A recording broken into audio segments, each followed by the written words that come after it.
Now we're calling on the African National Council. We're calling on the Southwest African People's Organization. Now!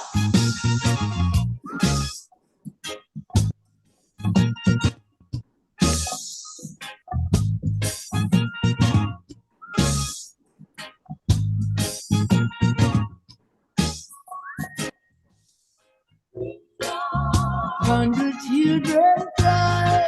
Freedom.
All right, folks, yes, it's about that time, 5 minutes past the hour of 6 o'clock in Dominica and the rest of the Eastern Caribbean.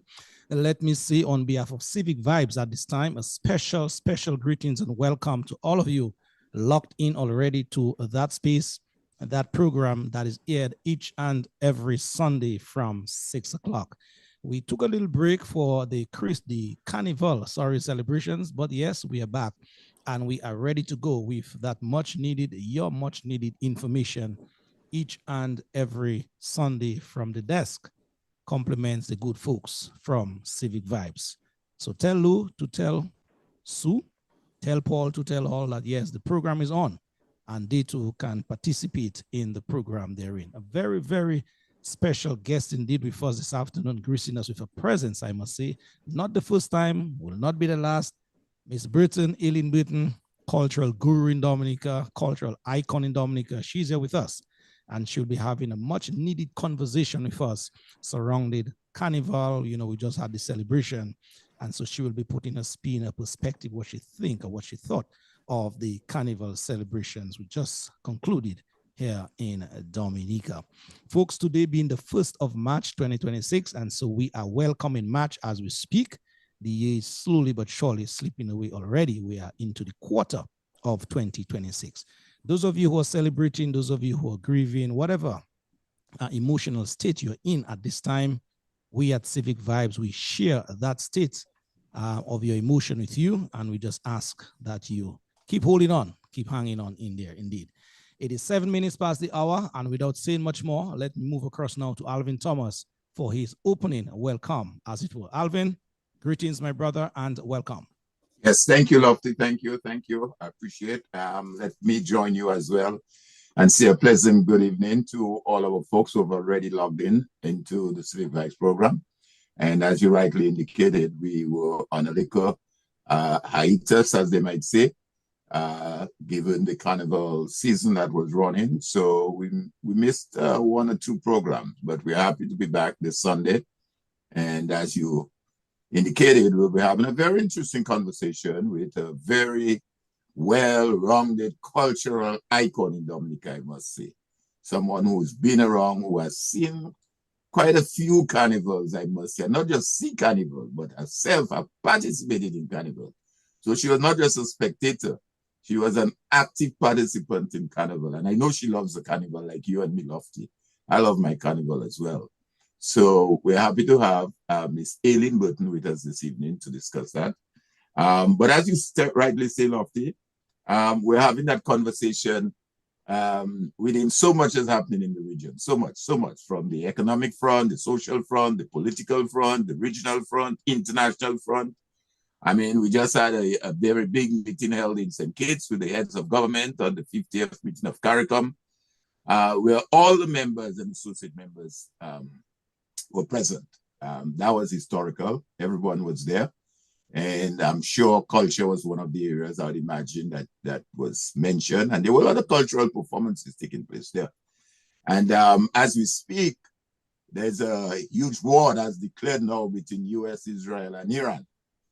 And God alone knows how this is going to play off. And although most of the times we're not part of those decisions, we don't have a say in it, but when it does happen, there are implications for us, consequences for us as small fries in the region. So it's a lot that's happening, but again, our discussion this evening is on Carnival, and we'll be happy to engage Aileen on that. There's a lot to unpack within the 2 hours, but I'm sure we'll try and do justice to the conversation. And of course, as always, the folks who are there with us, I'm sure will have their contribution as well. So welcome, Eileen, and welcome to all our folks who have logged in with us. And let's have an interesting and engaging conversation this evening.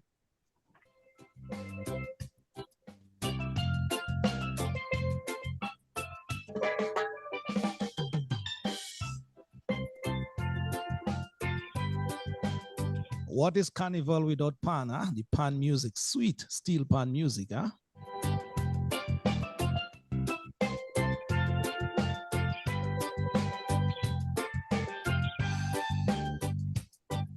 And so, yes, I want to thank you very much, Alvin Thomas, for your opening remarks, as it were. Let me, at this time, say a special good evening to all the people on the live feed here with us in terms of company. Marley Ostry, Clarolyn Warrington, Anthony Simon. Good evening to you guys. Brother Marshall Lawrence, you're also there. Magdalene, Augustine, Viva Mamo, Heather, Feather James, good evening. Conrad, Coffee, Dana, Philbert, Peterson, and the host of you guys there this evening. Thank you very much, like I normally say, for your eyes and ears each and every time.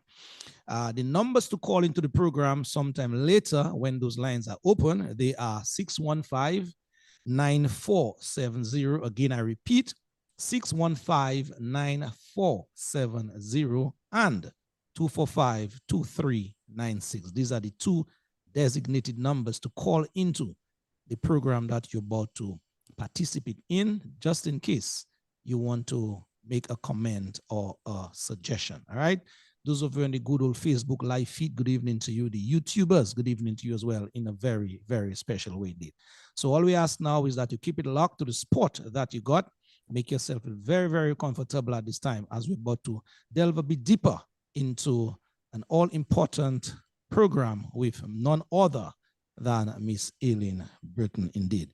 Miss Eileen, you are no stranger to Civic Vibes, but you know, with technology these days, some people out there may be seeing you for the very, very first time. Just a brief introduction as to just who is Miss Eileen this evening. Well, thank you for that. Many people will know me as nurse. Others will know me from the cultural division. Others as well may know me from Rosa Cultural Group and being their cultural custodian and president for how many years. And well, I'm no longer stationed in Dominica, but I am here very often for the important occasions. I'm a cultural activist, let's put it that way. I love Dominican culture. And it's my joy and my passion. And what I would love to impress upon the persons of Dominica, Dominicans on a whole, is that love for Dominican culture and particularly our national dress. Yes, indeed, indeed. And you could not say it any better in terms of your love and passion for Dominica and its culture, its rich heritage that is. And so I must admit, Eileen, every time I see you in terms of your general deportment, you always wear something depicting something cultural in Dominica. And so thank you very much for, years of service and contribution to country. Thank you. Indeed. Alvin, any more thoughts you want to polish on there before we move? No, well, I think Elena said it all. I mean, what I may just add, and I think in previous programs we've had, I've indicated that one's identity is wrapped around your culture. The two are not divorced of each other. So who we are as a people determines our culture, and our culture determines who we are as a people. So at times when we're having that conversation, it may come across as a conversation stand on its own, but on its own, but it's not. I think in respect of this year's carnival, for example, I think one might say if we go back, real back, we would have been observing well over 240 years, given that it pretty much started in the late 18th century when the French Catholics and the African tradition during the colonial eras.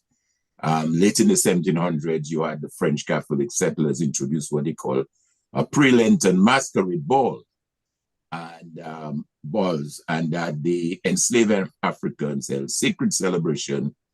That pretty much laid the foundation for real mass. And then we see what happened immediately after 1838, following the abolition of slavery. The formerly enslaved people reclaimed the street and using carnival as a bold expression of their freedom. And the whole thing evolved later on as we go along in the 1950s and thereabout, where you see it take on, different structure, calypso, costumes, and all of that. So it is integral part of our culture and who we are as a people. So I think it's an interesting conversation to have. And as we will be discussing this evening, we'll be doing some retrospecting and seeing, well, we've heard a lot being said about this year's carnival. as grand and successful as it was. And I guess that is where we will unpack within the next 2 hours that we have to have that conversation. What aspect of it we can determine that is successful?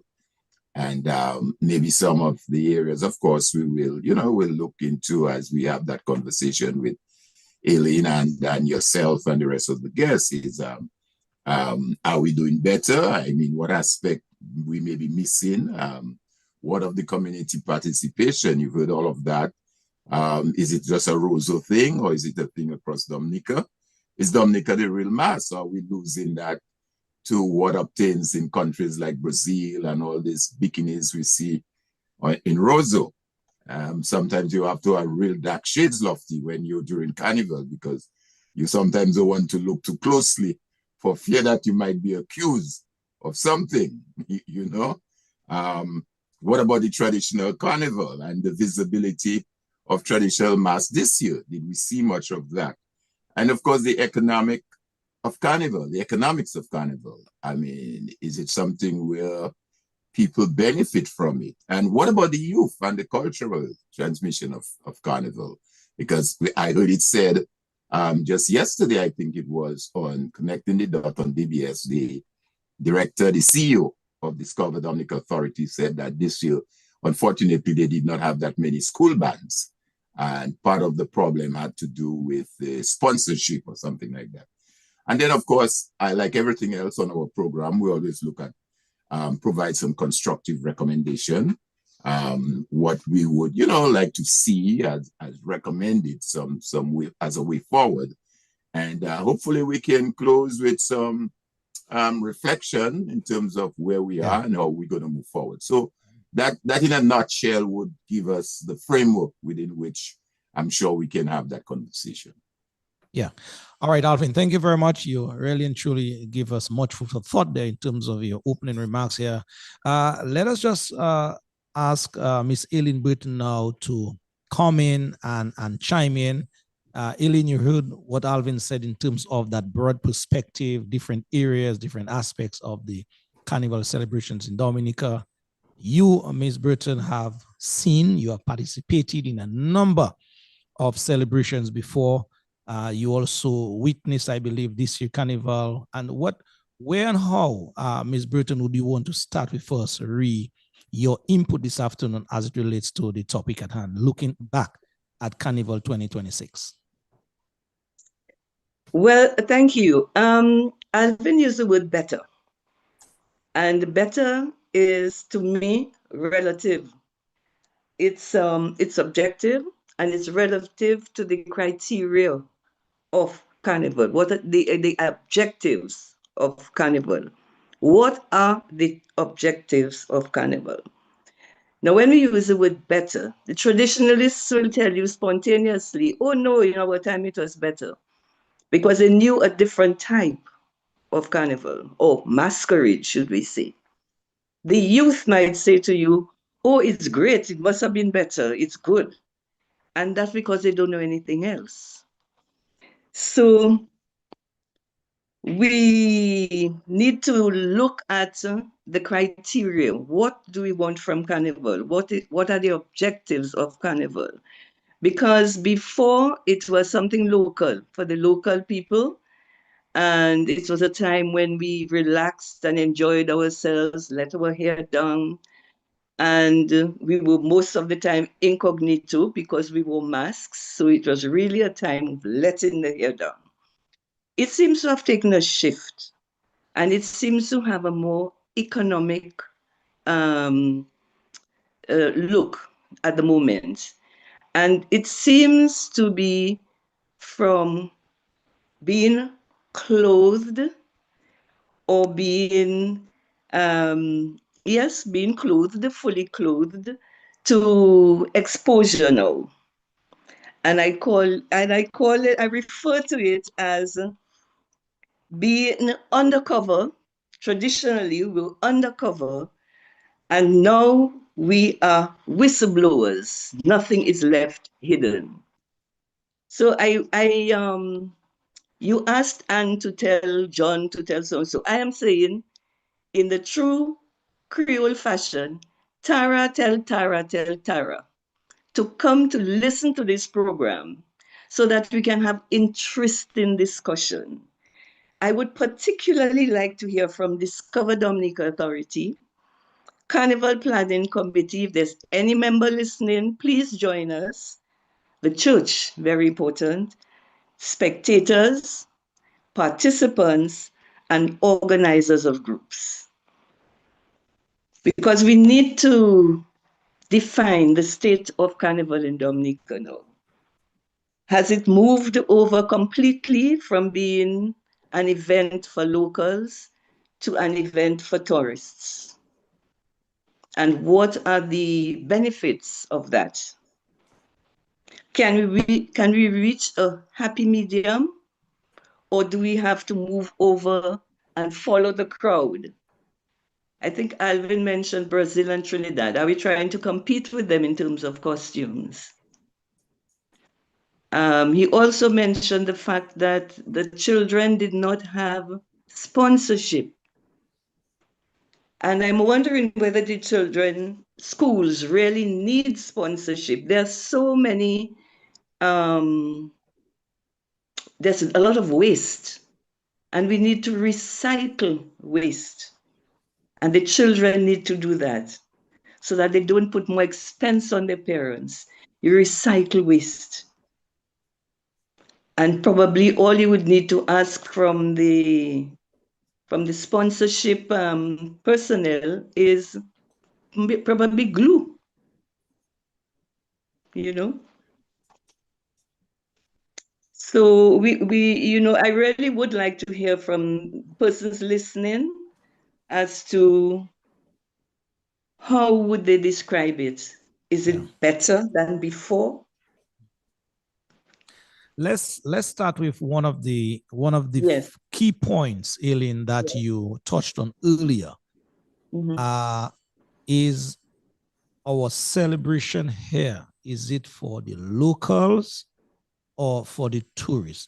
Kind of start there and sort of broaden the conversation from there as to what do you think, or can both set of people, locals and tourists alike, benefit in meaningful way from our celebrations, and we ourselves not losing the essence of it in the process? I think it can be done, but it needs to be done in a moderate way. We cannot be excessive to one side. And like, for instance, I think we are being very excessive with the modern costuming, and we are forgetting the traditional. Now, if we look at tradition, when I look at the old pictures, people ran carnival in their daily wear, and a lot of them wore duet at the time. When the duet was gradually going out as a form of dress, individuals wore as a group. For instance, people like Irene Pelletier and Sissi Cordero, they ran carnival as a group. My aunts were also there, and I think that's where I get this passion for our culture from my maternal family. So they wore old duets, and they had bands with old duets. And I think I've mentioned that in some of the talk. There were two gentlemen in the 50s and 60s who wore the duets. Now, the gentlemen now will not do cross-dressing for you. But that was an aspect that was so funny and such an integral part of Carnival. This cross-dressing where the men wore ladies' dresses, particularly for Juve, and the ladies wore men's clothing. And this would not cost much. It was not a drain on the pocket. Whereas now it has an economic element here. Most of our costumes are from abroad. Everybody talks, oh, I'm going to collect my costume. They're feathers from China and all the different beads and so. Are we competing with Trinidad and Brazil? Is that necessary? Is the music sufficient to encourage people to come? rather than costuming. We can never live up to Trinidad or Brazil, that is for sure, without an economic factor, a heavy economic factor. And costumes also, when I was going to school, costumes were made. Like from the convent, we had an intersecondary schools drama society. And when I went to the convent, we made our costumes, our parents made the costumes. Now it's totally different. Costumes are being made overseas rather than in Dominica. So that's an economic aspect. For as far as keeping the tradition, we had in Dominica, it was street theater. We began with the Papi Show wedding. We had street theater. We had songs. People made up songs on events happening in Dominica. This does not happen again. We had gentlemen who used a specific topic of the day and dressed up. It was really satire on life. So you needed some creativity, some poetic passion to do that, you know. Then you had, I always remember there was this gentleman who dressed up as a donkey. So he made his donkey out of papier mâché. So this is old newspapers, which you get all or anywhere, with water and probably some starch. A little bit of paint, which would not probably cost him too much. He could use earth to get the earth from Marigot could give him that red paint for the donkey or the horse, whatever it is he was singing. He dressed as a cowboy, so I suppose we got that from the films. And his legs carried him. He did not need wheels or anything. He built the donkey in a way that he fitted in the middle, so he used his legs to walk. But the donkey itself had 4 legs and a tail and everything else that went with it, a saddle. So this was a creativity that we had in the early years. Then we had a gentleman, somebody gave me his name, you know, but I've forgotten. I think he was from Newtown. He would break a stone on his abdomen. He would first spit on it, and somebody else would come with this big, like a stone hammer, and break this. So this was street theater we had in Dominica, which we don't seem to have any more of now. And I think it's a pity because we are losing the ability to create for ourselves. We are allowing people outside of Dominica to create. We seem to be copying rather than creating for ourselves. So, I mean, there's always a little bit of copying, but then one leads to another, and then you can find things in Dominica to make costumes and to use what we have. We have we have trees. There is a tree that bears during this period. It's like an autumn in Dominica. They're lovely colors, orange and browns and the maroons. Couldn't we use the leaves of those trees to make costumes? The palms that we have, the coconut branches that we have. I think all those things could be used, and particularly for the children. So there's not a financial strain on the parents. Yeah. Having said that, or having said all that, I must say, Ms. Burton, before Alvin comes in with his comment, have you ever been contacted by the Carnival Organizing Committee, DFC, or whoever it is, whatever organization, for your invaluable input, as it were, as it relates to the celebrations that we put on? I have not. But then again, we have to ask ourselves, what is the objective of Carnival now? Mm-hmm. You know, Carnival is more like a product now. These are the words we use now. It's a product, a tourism product. Okay. But I'm not, you know, I do not think that being traditional is going to prevent tourists from coming to see what we have. Because I know we had a lot of West Indian islanders coming down, Caribbean islanders, but we could also attract the people from the temperate countries to see the traditional carnival that we have in Dominica, if only we had the energy to keep it up. We are looking for an easy way forward now. You order your costume, it comes.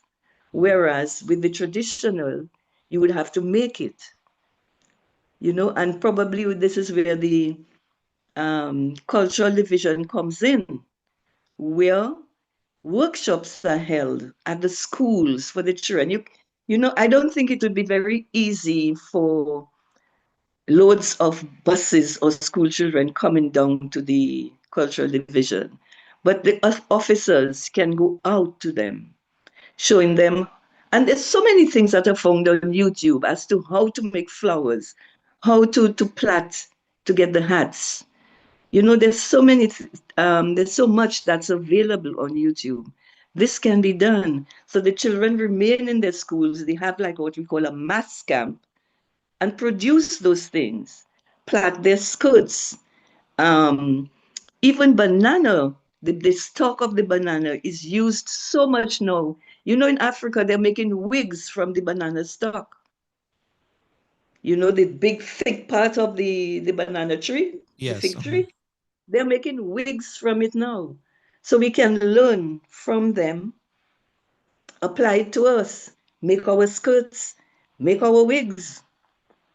There's so much that we can do with what is available in Dominica rather than going abroad, sending the money abroad. We need to keep it in Dominica. And I agree with you 110%. Alvin, thank you. Well. I think Aileen has unpacked so much already in the conversation. And I'm really smiling, because I tend to agree with most of what she says, in particular, when she talk about papier-mâché. I remember as a student at the Rosa Boys School, and I'm sure Aileen, if she stretch her memory, our school, our class had a band on the road called Moby Dick. I don't know if you remember that. Moby Dick. There was this big whale, and depicting the ocean and the whale and birds and that sort of thing. And every bit of that costume was papier-mâché. Okay. I remember as a young boy then that was the time we were using enough starch and flour and that type of stuff to make that papier-mâché. And then all you needed was some paint. Once you build a structure with some mesh, wire mesh, yes, and then the papier-mâché, and that was the entire band. And I think we got Band of the Year, if I recall that. That was many months away. That was if I went to high school SMA. That was at Rosa Boys School. So when she spoke about that, I sort of smiled a bit. And but I think it goes back to where she started off. What are the objectives of Carnival and the criteria? I think that is the starting point. Because if you're in anything that you do, in any project you undertake, in any activity, in any event, there has to be an objective. What is it that we are trying to achieve out of that event that we're holding? And what are the criteria that will lead to that objective? And I think she's started up on a good point, and she have raised a number of areas that sort of, triggers our mind for discussion. I mean, she talked about Juve, for example. Maybe she might want to tell us, if she's able to, why Juve? What is the essence of Juve? How did that Juve thing, because we hear it, and then what we see now, like even more recently, we see Juve, but you don't really see a Juve. You see a hi-fi band on the road, you see some persons in t-shirts, and they call that a Juve. But is that really a Juve in the real sense of what Juve is supposed to be? Is that a Juve, a hi-fi band on the road, playing some music? Folks have their t-shirt on them and all of that. So are we losing the objective and the criteria and just importing something and call it Juve? So she might want to speak to that a while. And she mentioned the Papi Show wedding. I remember as a kid growing up too, that was a huge thing, Papi Show wedding. Folks look forward to that. Of course, later on in the conversation, I'm sure she'll talk about the tradition in terms of the sensei and the Lapo Cabuit and the you know, the Boa and all this other stuff. But I think what she has said so far provides that stimulus for us to sort of think it through. Now you ask her a question, whether she have ever been invited to provide some advice in whatever way, and she says no. And that is part of the problem that we have back home, unfortunately. There are so many of us who can contribute at various levels. And like old people would say, and she would agree with me, let's prepare our way to ourselves yet. The more persons you can discuss and speak with, the better the ideas. So I don't know if she wants to sort of expand on some of the areas that she have already mentioned, that is to do with the Juve, the Papi Show, and somehow talk of how do we maintain that balance, the tradition, and at the same time meeting the objective of what Carnival is really meant to be from her perspective. Yeah, thanks, Alvin. Elaine, just before you go there in terms of responding to Brother Thomas' comments here or his suggestions, Mr. Alvin, not Alvin, sorry, Arundel Thomas. These two Thomases always have been problems. The Thomas is always confuse you. Alvin and Arundel. But Arundel Thomas, good brother as well, he's listening, he's tuned in, and he says, Aileen is referring to Mr. Jude from Newton. He's right. That's right. Yeah. That's right. Jude. And he's the one who told me so. I think we need to write it down. All right, true. He used to dress. He used to dress in his Can you repeat his name? Well, he just said Mr. Jude from Newton. He's listening. Jude. So if he knows his surname, he will. I need to keep that name. Yeah. He says here, Aileen is referring to Mr. Jude from Newton. He used to dress in his Native American costume and had this act where a stone was broken with a sledgehammer on his abdomen. He says here, I intended to raise this after. Interesting. And Rupert Lloyd, he said, was another one, of course. He had his own unique presentation. Oh, yeah, I remember Mr. Lloyd too. That's right. Mr. Lloyd from Newton.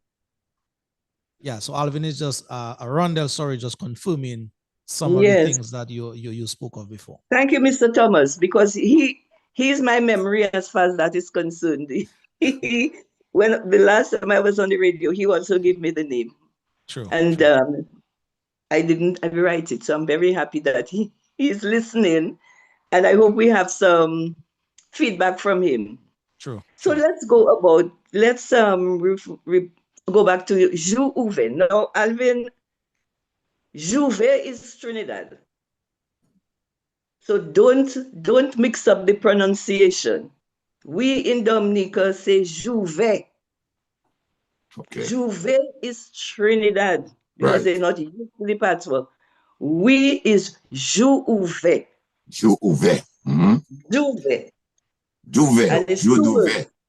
Juve. Juve. Okay.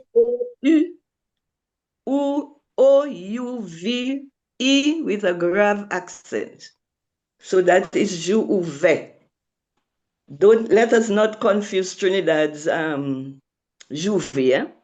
Right. Probably this is why we are losing what Juve really is. Okay. Because we are pronouncing it Trinidadian way, so we don't know what Trinidad does. Right. And this is something we need to be aware of. Dominica has a lot of unique qualities about it. We must not let that disappear and just be scattered with the other patois speaking people. Each of them have their own pronunciations, and let's maintain it. Let's try to maintain it that way. So it's Juve. So it means getting up early in the morning. The morning is lovely. If it's not raining, it is cool because Carnival comes just after Christmas. So it is cool. And this is a time when the songs were made up about certain individuals. And they sang on people. And I'm sure you remember some of the songs that they sang Oh, yeah. about people. Oh, yeah. People, I know some of them were paid, the chanteuses we call them, they were Mhm. paid not to sing the songs, you know. Mhm. But this was a typical part of our culture, making songs on people, good or bad. This was our culture. So this is when the songs came out. And they came out with Lapo Cabuit. So the drums of the Lapo, the skin of the goat skin drums. This is very African. And this is something we need to, I would say, revive, because you don't seem to find, we are using these synthetic drums now. And all brought from a foreign. We need to get back to the beat of that Lapo Cabuit. And even the beat is changing. There's missing up. A beat is missing in the middle of the Lapo Cabuit. I haven't heard Mahu. They tell me Mahu is good, but I haven't heard Mahu. This is it. This is another problem. And when you're in a band, you don't see the others. So they tell me Mahu is very good. We have the police. I don't know that they have the traditional Lapo Cabuit, but this needs to come back. And I think a lot of tourists would love to come here for that period and get up early. It's an excitement for them. Get up early, follow the band, because it's nice and cool. The bands are not jam-packed. And you have a lovely time. You wear what you want. A lot of people, you would come out in their night dresses. I don't know if there were any this year, but this was the fun of it. And this is Juve. You come out in your night dress, how you were, or you borrowed your husband's or your boyfriend's pajamas, and you came out. The men would have wigs on their heads. Some of them had collars. They were well made up with lipstick and rouge and all kind of things like that. And it's a fun time. It's a fun time. And this could be brought back. No, the problem with I love Juve, and jumping or running with the band. I do it with Chupul band.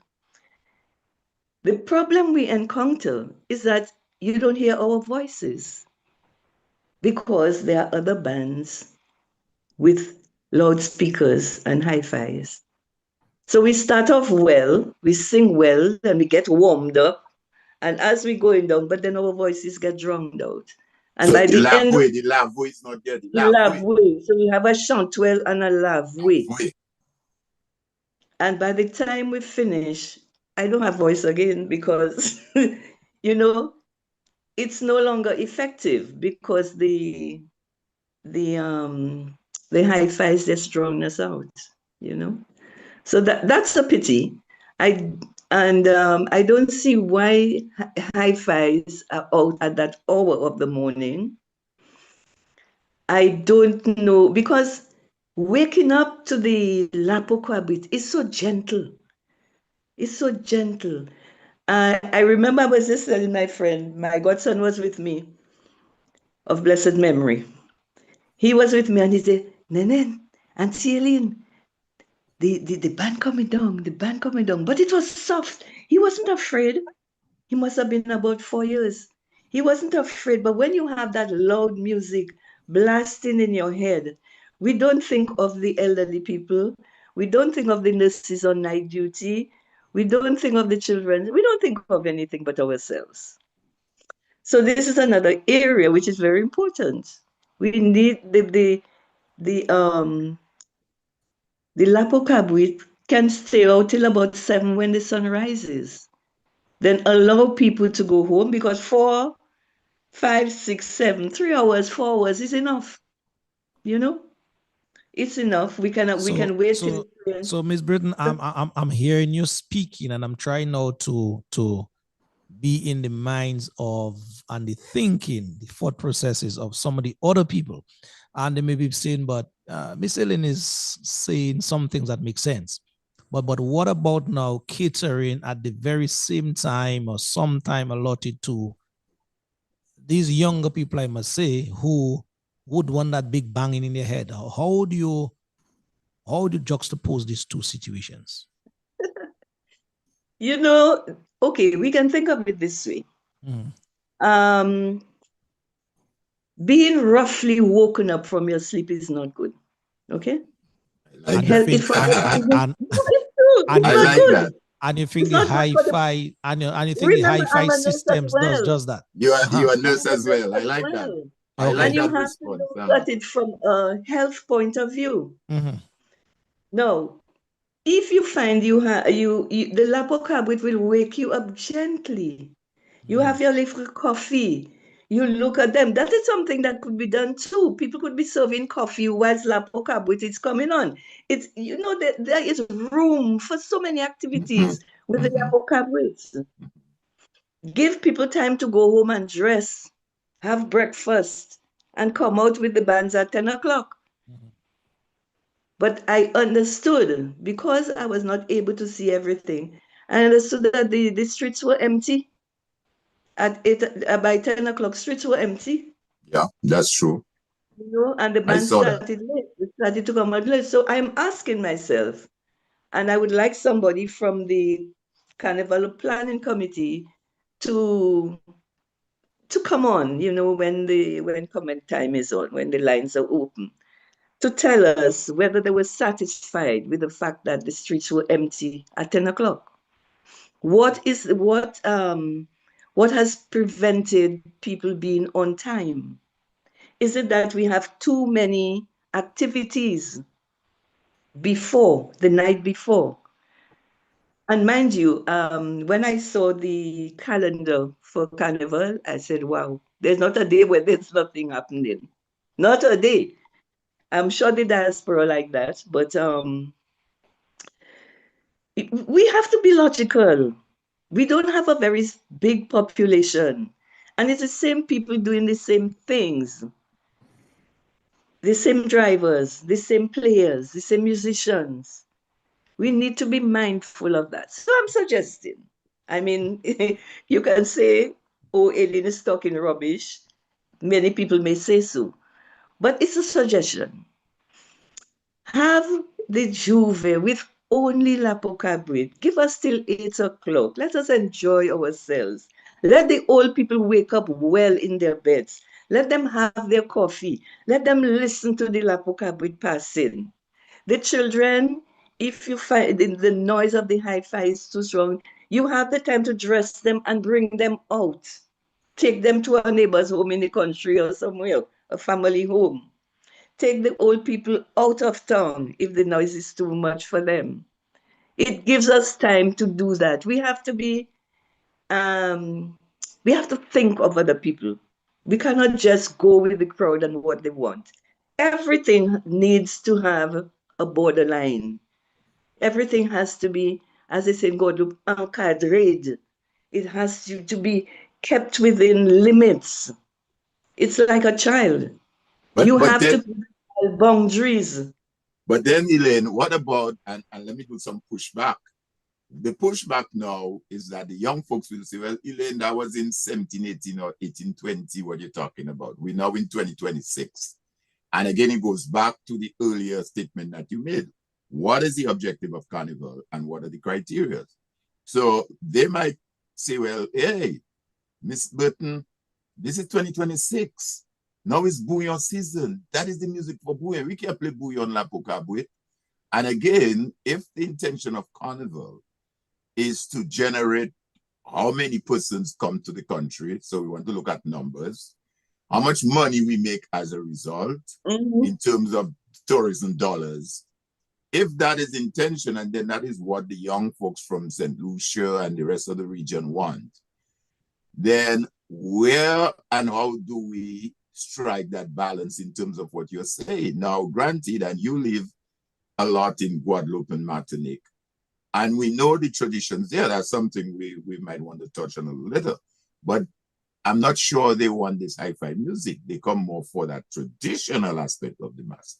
How do you respond to that young person now telling you, well, you have the 70s? You know, Alvin, but the evidence is there. They can't burn the candle at both ends. The evidence is there because they're not able to get out on the streets.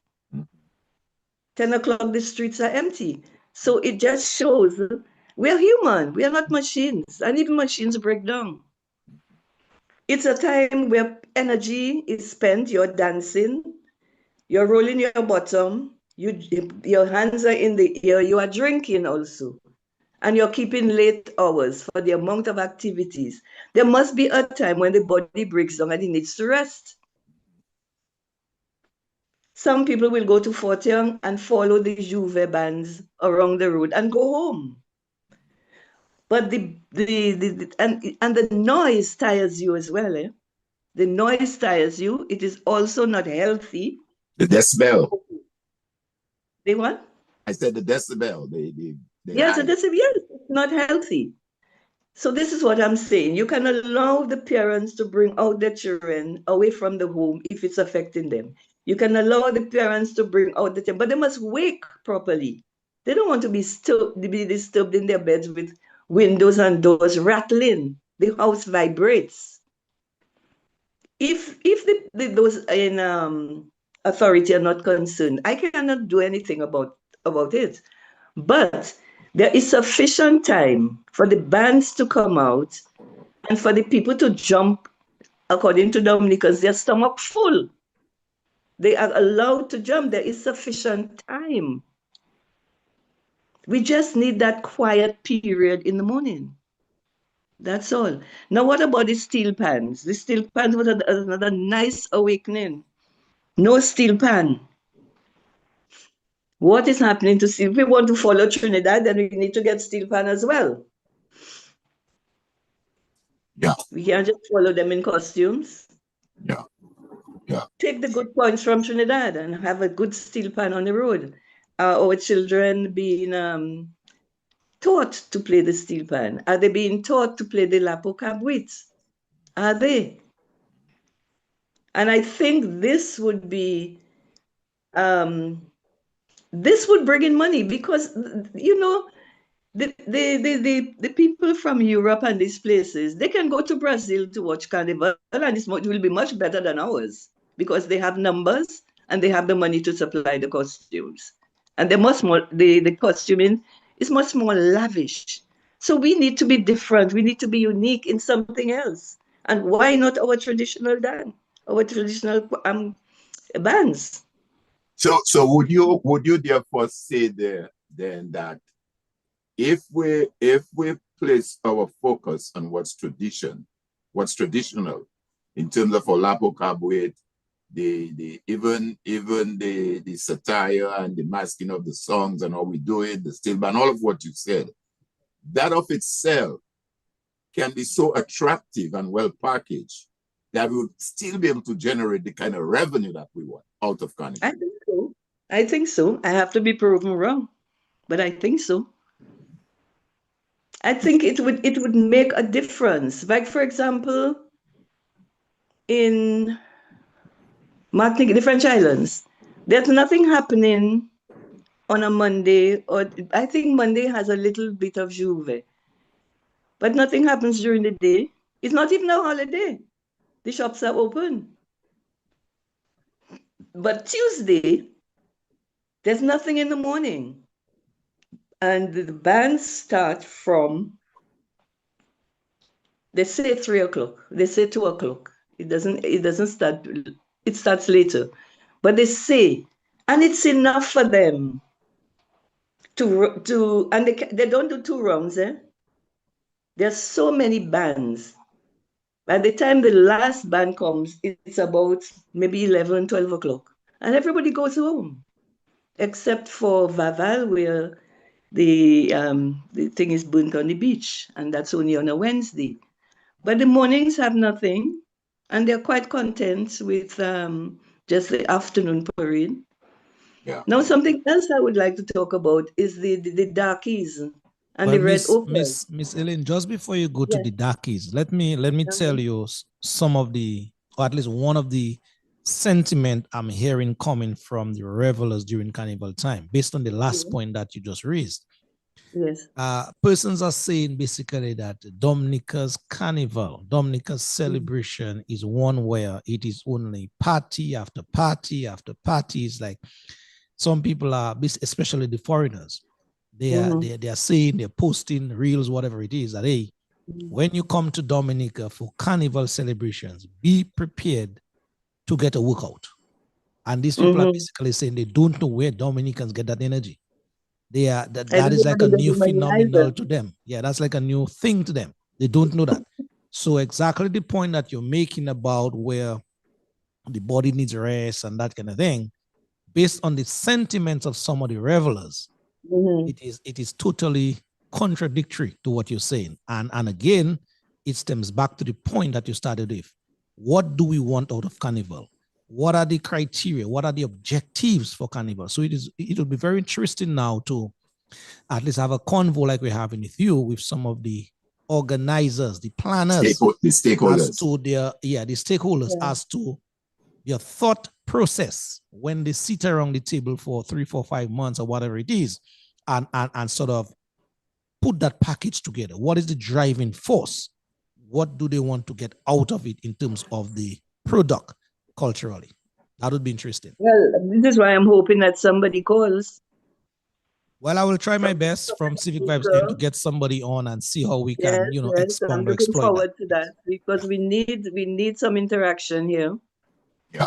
But what I'm saying is that there's so many activities, and okay, you want to generate some income, fair enough. But you have to think of the people on the ground, the people who are coming for carnival on holiday. But there are people in Dominica who have to go back to work on the Wednesday. Yeah, no, you're right. No, you're right. You know? And we're coming to our first break in a while, but that leads me therefore to what you just said, to sort of segue, because you earlier on you mentioned the undercover and the whistleblowers. And yes. I need you to speak a little to the ladies, because it's more the women, not the men. The men are fully clothed, but we see what's happening now. And I mean, we could spend the whole next 3 hours discussing that. Well, this is arguable because it's debatable, because yeah. I mean, you cannot tell people what to do. Right. What my interest is trying to understand why the rationale. Why is it necessary? The rationale. Why is it necessary? And do you know, for coming out like that and wearing the costumes that you wear? Yes, I asked her. I was coming down, you know where Pee Wee used to be? Yes. I was walking down that road, and there was this girl in front, of course, with her tongues between her bottom. And 2 men were there laughing. I put my hands around one of them and I said, "What do you think of these costumes?" And when he spoke, I realized he was not from Dominica. And he said to me, "Miss, they can wear what they want, but my wife, she's not wearing that." So you see, the men are watching, but this particular man did not, he said his wife would not be wearing that. But it's interesting that you say that, because all of these women that are out there, they either have husbands or boyfriends or partners, whatever, and they have been allowed to go on the street like that because it's several of them. So, and that's a new phenomenon that we're seeing. I mean, so it blows our mind. Well, I was trying to understand, and I wondered whether we are just being copycats. We do not have minds of our own. So are we just copycats? Is it a sense of insecurity? Or is it the freedom that they talk about? The freedom? Yes, a freedom. Self-doubt. Do they feel that if they wear these costumes, they'll be bold and be seen and be desired? Self-esteem. It's ambiguous, this type of costume. It's neither here nor there. Some people think like that. Some people wonder, what am I making the fuss about? You know? But The old school. again, they may say that I am of the Old older school. generation, which I am. They'll be quite right to say that. But it's just I would love somebody to tell me what is the attraction? Because the men don't wear it like that.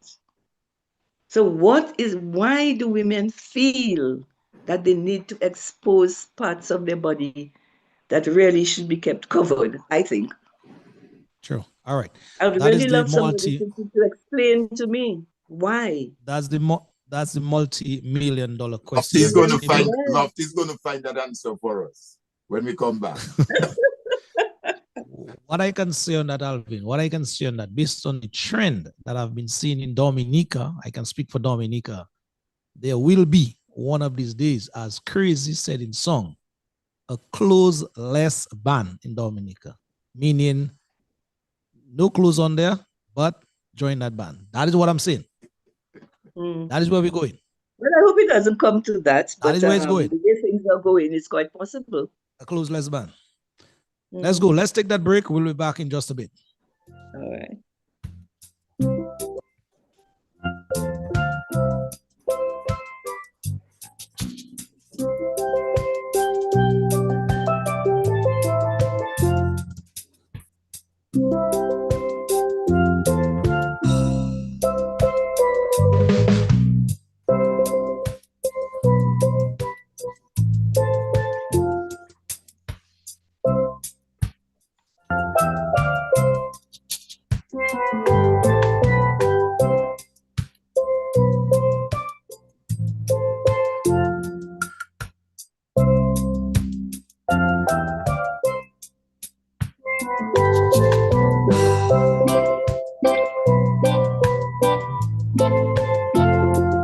All right, folks, if you're tuning in at this time, it's 3 minutes past the hour of 7 o'clock. This program, Civic Vibes, started about 6 o'clock an hour ago. And we're here talking to none other than Miss Aileen Burton, a lady who loves her culture. And so, yes, we're having this cultural conversation here with her, looking back at the good old days and the contemporary times in which we live, our celebrations we call Carnival. So yes, your comments can be always welcome here. The numbers to call, they are on your screen as we speak. Alvin and I will try our very best to go through the live feed as well to pop some of your comments to our guest in terms of her response or feedback. So yes, the numbers to call into the program sometime later are 245-2396 or 615-9470.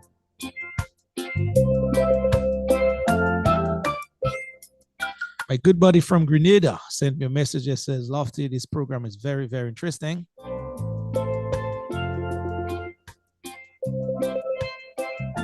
She says, yeah, I used to be afraid of the black darkies in Grenada. Do you guys have black darkies in Dominica? That is what she's asking. We do. I guess our guest here will answer that for us after the break.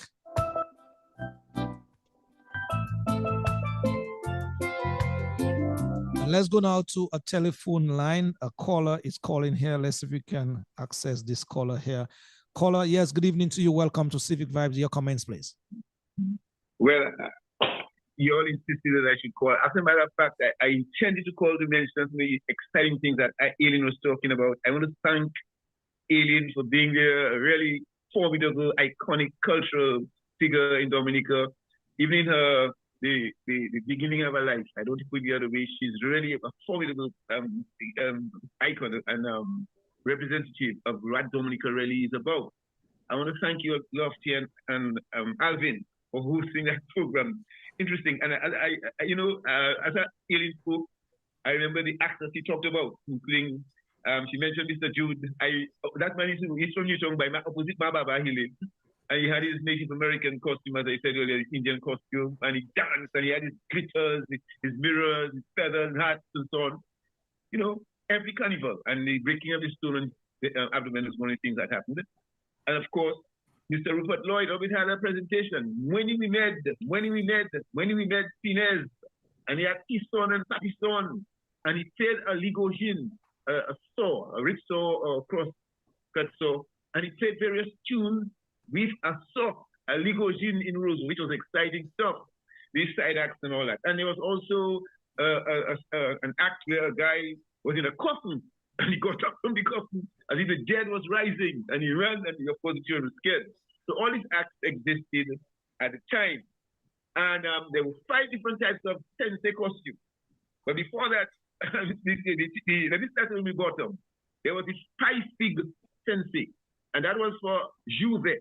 When guys went up to Lali Coco, to the area, and it got pie fig, but that is dry banana leaves. Somebody got bitten by ants wearing that. And they went down the street from Lubia, Charlottesville, Newtown, to Roseau, wearing the pie fig sensei. Then there was the cut paper, ordinary paper, white paper, newspaper. These guys cut it and stuck it on pants and old pants and shirts. And there was that type of sensei. So they had strips of paper on their bodies. There was cut crocus bag. So they took the crocus bag and they cut it into square strips, and they wore it on themselves as another type of sensei. And there was the colored cloth sensei, where they took various types of colored cloth and they put mirrors on it and stuff. And that was another type of sensei. And you had the higher level of sensei, one might say, the process crocus, where you had them in this fire putting in gas, or whatever. And we had a similar one that Eric Schillingford, George James, and Eddie Mate were burnt in. That kind of sensei. Mm. And with that sensei, they wore a pot sham. Some guys get an old pot sham. You know what pot sham is? Yes, indeed. A pot sham. An old pot. And they put horns in that, or horns, or wooden horns, and that was part of the sensei too. They always had those things. And that was interesting. Before the carnival, there was what they call practice. Well, practice was when Bandways or the Charlottesville band, they had a carnival 2 or 3 weeks before the carnival day. They went all the way up from the Newton Savannah to Glale Coco and back, and everybody jumped in the Lapo Cabin band at that time. So that was really interesting. And before the carnival, that was Sunday before carnival, we had a major, massive, organized classic parade in the Windsor Park, where people portrayed history, they had the Vikings, perhaps, the 10 Commandments, biblical stuff, or they had advertisement band, and then you had individuals, and you had social narratives like the Copetic story, and they drove in their band through the Windsor Park, and they were judged at the Windsor Park, and that was a great and exciting event that took place in the past carnival. Now, I'm not saying that carnival should be exactly as it was in the past, but there should be what I call an educated balance. You can preserve some of your old things, and you have time for them, and change. They could change too, but then they could have these things that either one these old individuals ask to continue, and this parade. What they need to do is have and the Lapo Cab have incentive. Judge them, have a judging system where they could give them a small prize for their performances and stuff like that. So I'm talking about educated balance. Life will change. Nothing will remain the same. But we don't have to be just like Trinidad and Tobago. Dominica's carnival can be unique. It can have all this kind of loud bouillon stuff. But as Aileen is saying, early in the morning, we could encourage in Africa with the steel man. That was a massive part of the carnival. This year, I don't think they had a carnival, a steel man competition, or the students are dying. People used to actually construct those carriages for the skillmans and push these guys along Old Street and all through Roseau, King George, the 5th Street. And, and long, in those days, they had those speakers, and people enjoyed their skillmans without all these loud bouillon things. I'm not necessarily a bouillon fan. I'm not saying they should speak out bouillon. They should have the bouillon. They should have the band speakers. But we can have what I call an educated and aesthetic balance in our carnival. We don't have to just throw things away. And as Aileen pointed out, you never invited her to participate in the conversation. That's something that's lacking in the carnival. It's not like, no, it's just a big common, how people overseas say, spend your energy, dress dirty, and dance.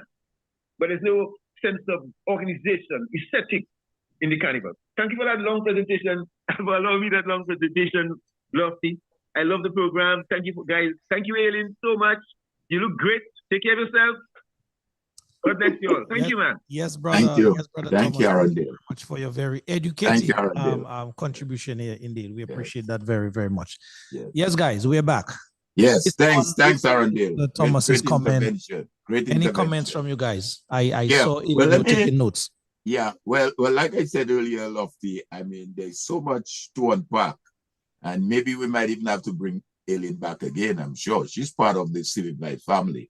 But as we get into some of what that the caller just mentioned, let us, and you mentioned it earlier, but let us kind of come back to the youth and the cultural transmission, because that's important, because we are lucky to have you with us still, and that is one of the things that I think is lacking in Dominica. And what I pledge myself to do, Alvin, as well, just hold that point right there.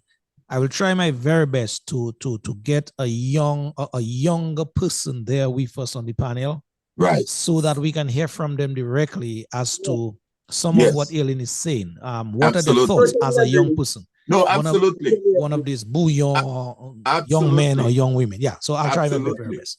But Totally. but I wanted to ask you, Aileen. You've mentioned a lot of stuff, and some people might sound foreign to their ears because they never heard about it, they don't know about it, nobody have told them about it. So how do you think moving forward, in order to integrate that history of our carnival in the schools and supporting our young calypso and even bouillon, which is the thing now, and even documenting some of these traditional characters, how do you think we can do that? Because it's a little unfortunate, I will say, that no one have approached you and say, well, Aileen, can you be part of a conversation or a think tank or a brainstorming session? Let me hear your ideas. What do you think?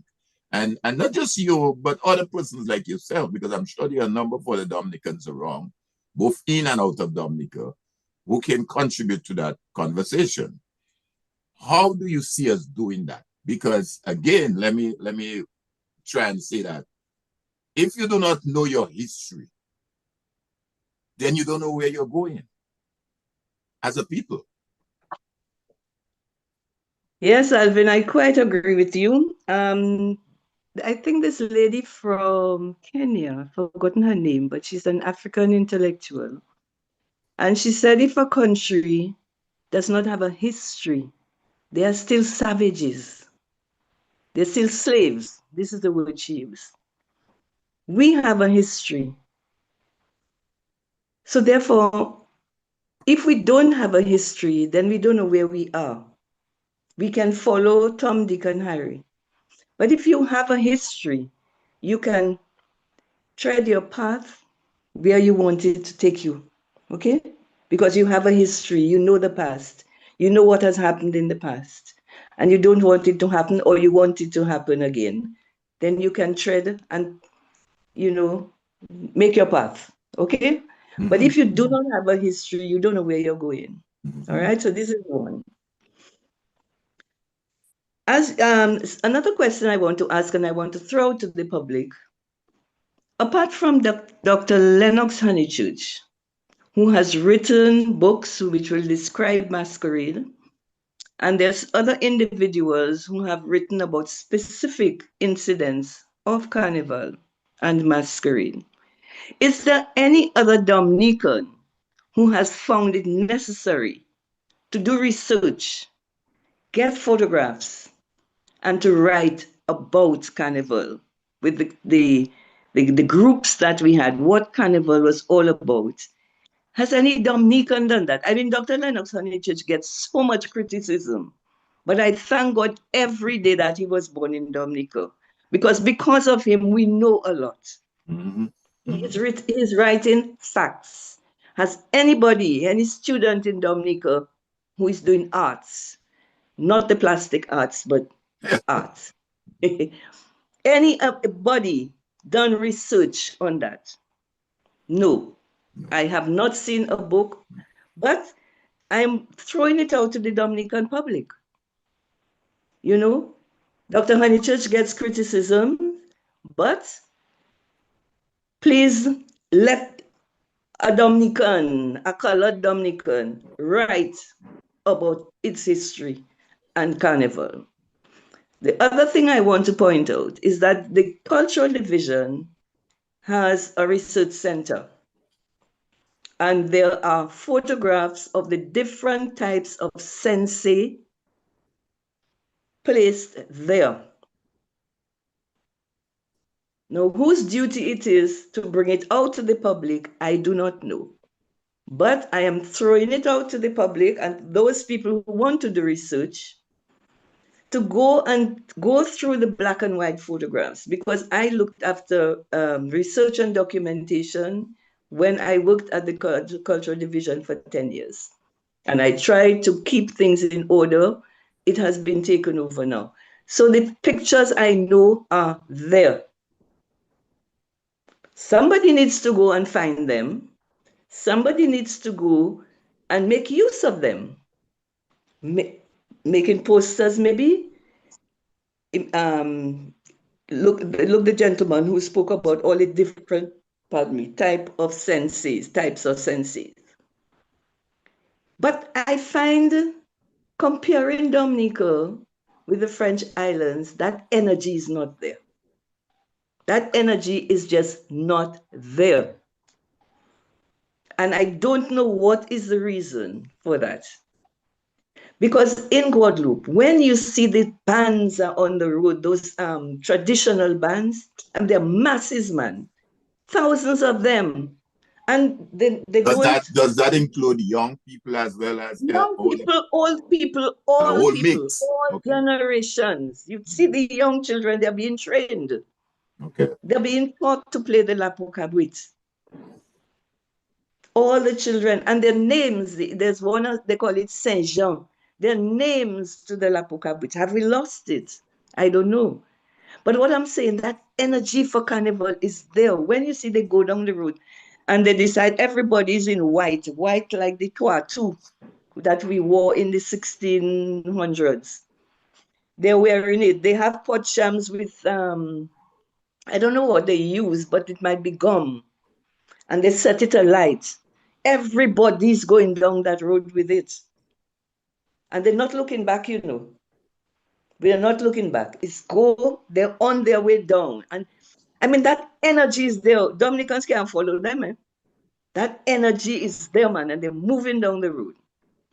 And that energy is kept up till Tuesday, because mind you, from January, the first Sunday in January, there are community carnivals. They organize it themselves. Nobody organizes it for them. They organize their groups in those communities, vibrant groups. We in Dominica, the impression that I'm getting is that we are waiting for the bands to come out so we can follow. So there is a sort of laissez-faire attitude in that respect. We are not actively engaged in doing little groups, in forming our groups, training some children for Lapokabwit, going down the road. Everybody now is behind the Booyah bands. So what do you think we can do to engage the young people in Dominica? As I said, do we need to go into schools? Do we need to, I mean, wow. Well, everything starts in the schools. That is it, you know. Education, it begins in schools. Right. I mean, from home. Right. I mean, but I was fortunate in that I lived in Cork Street and Queen Mary Street. So I saw everything. So it's in my mind. Right. I grew up with it. Right. And the children who probably, now everybody lives probably out of town. So they do not have they're not as fortunate as I was to have been brought up in the center of town. Everything passed there in Queen Mary Street.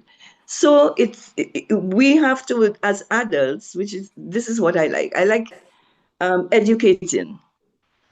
And this is why I do a lot of it on the national dress. True. I like the education. So the education must start from the schools. The schools must participate. College can have bands. Why can't sixth form college have a band? And using the material, waste material. This is what children must do now. Learn to be creative. They have help from YouTube and do something. You need to get the teachers who are interested. You know, I know that certain religions will not do carnival, but carnival is not harmful in itself. It's a means of children using their creativity, of enjoying themselves, but behaving themselves. There has to be a certain etiquette in carnival. True. And so therefore, the schools, the parents, first of all, must hand down to their children the information from the past. The schools must pick it up. Some bright student must research, give Dr. Perhanich a break, research, get into your history, write about it, and disseminate the information. Do some work on that. And you, I guess you endorsing the fact as well, because you mentioned it earlier and you just mentioned it again, that even within the environment of a digital world where we are, that YouTube is a means of transmitting that information to the young people, which is what they're in. They're into that digital world. Of course.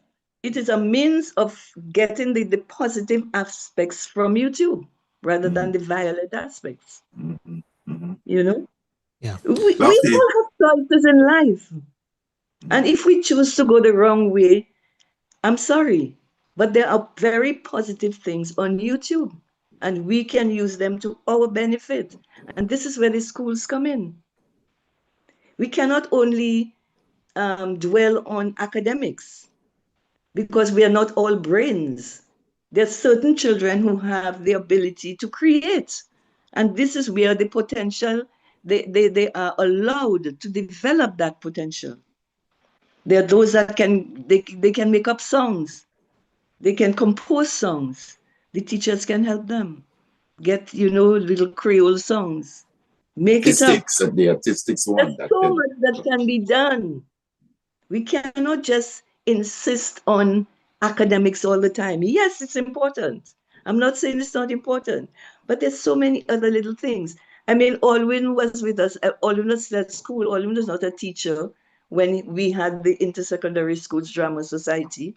And he put on plays. He still went to university and got his degree. It didn't stop him. He still painted. He still wrote. He did musicals. But he started at school. He had a creative mind, yeah. He did. And others have creative minds, but they are trained now for academics. So there's no space for the creativity. And this is where Carnival comes in. Carnival could be helpful to allow the children to create. The banana trees that grow, the coconut trees can grow. What costume can you make from that?